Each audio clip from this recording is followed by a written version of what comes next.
Cancer vaccines in general have not been so successful clinically, even though in a subset of patients there was clinical success. And this was called the cancer vaccine paradox because actually the vaccines did what they were expected to do, namely to induce tumor-specific T cells.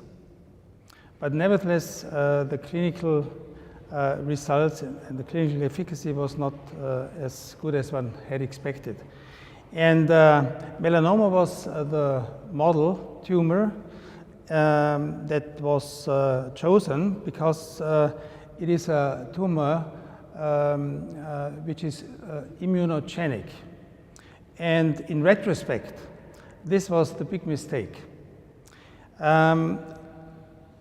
The reason is that in melanoma, you have spontaneous T cell immunity. So you don't need to vaccinate, basically. There are T cells spontaneously coming up.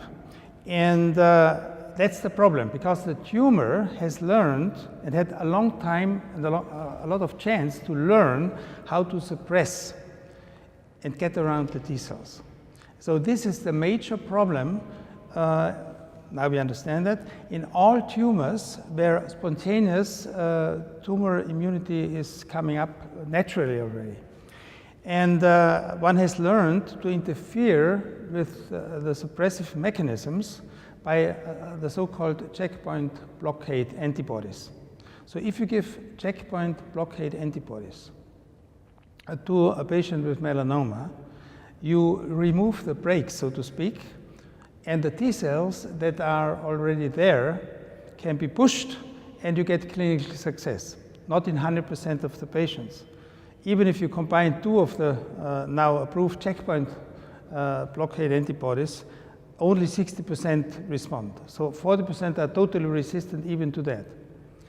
And so there is some reason to believe if you combine checkpoint blockade with vaccines, that you can increase the response rate to checkpoint blockade. Actually, there is already one trial that really suggests that, even though it's not a randomized trial yet.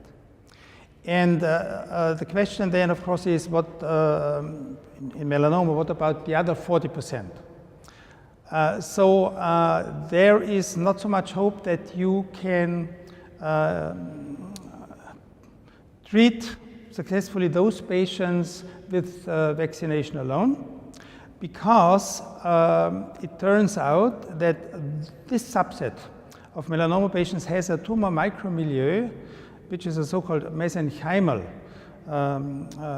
milieu, or bears a mesenchymal signature, that is so hostile that there are no T cells induced, and it will also not let any T cells in, and if they go in, they will be totally suppressed by other mechanisms, not blockable by checkpoint blockade antibodies. So this subset of melanoma patients is very special, and you have to learn to manipulate the microenvironment, and then the vaccines will help.